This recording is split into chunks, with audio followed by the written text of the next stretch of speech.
Bismillahirrahmanirrahim. Assalamualaikum warahmatullahi wabarakatuh. Sampurasun.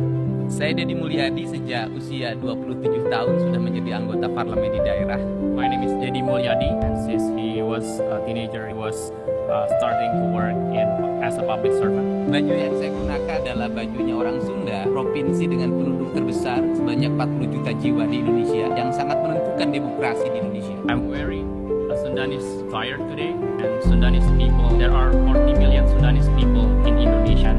It highly contributes to the democracy in Indonesia. Demokrasi di Indonesia dengan sistem pemilihan langsung berkembang sejak tahun 30-an, dari mulai desa, kabupaten, provinsi, dan negara yang dipimpin oleh seorang presiden. Indonesia's democracy grew since 1930. It grew from the village and the whole nations of Indonesia. Desa memelopori demokrasi secara langsung sejak 30. Started democracy in 1930. Kepemimpinan menurut saya memiliki dua dimensi. Yang pertama adalah dimensi budaya, yang kedua adalah dimensi universal. Lokal dipengaruhi oleh 4 hal. Yang pertama tanah, kedua air, ketiga udara, dan yang keempat matahari, membentuk karakter yang berbeda-beda antar daerah, antar bangsa dalam pergaulan internasional. There are 4 elements in local. First is wind, earth, sun, and it builds the spirit of the whole country. Universal adalah nilai-nilai demokrasi, keadilan, kemanusiaan, kedaulatan, dan persamaan manusia. Second one, reforms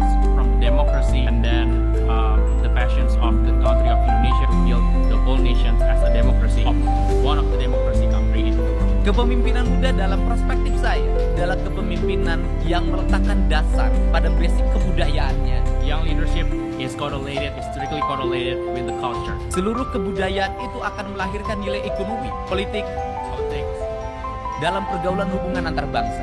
in the global. Pada saat ini di daerah-daerah di Indonesia ada sebuah persepsi tentang perubahan, kemajuan ekonomi, teknologi komunikasi, tetapi mengarah pada konsumerisme masyarakat, sehingga basic tradisional, So the basic of the traditional Indonesians, pertanian, farm peternakan, and farm, perikanan, fishing, kelautan, sea, kehutanan, itu merupakan basic traditional culture pedesaan banyak ditinggalkan oleh anak-anak muda. Saya pada saat ini berupaya untuk mendorong anak-anak muda kembali pada basic tradisional dengan membuat kebijakan pendidikan berkarakter, menyiapkan calon pemimpin masa depan yang memahami kebudayaannya, melahirkan pertumbuhan ekonomi pedesaannya, memahami teknologi yang berkembang pada saat ini sebagai upaya membangun daya saing pedesaan.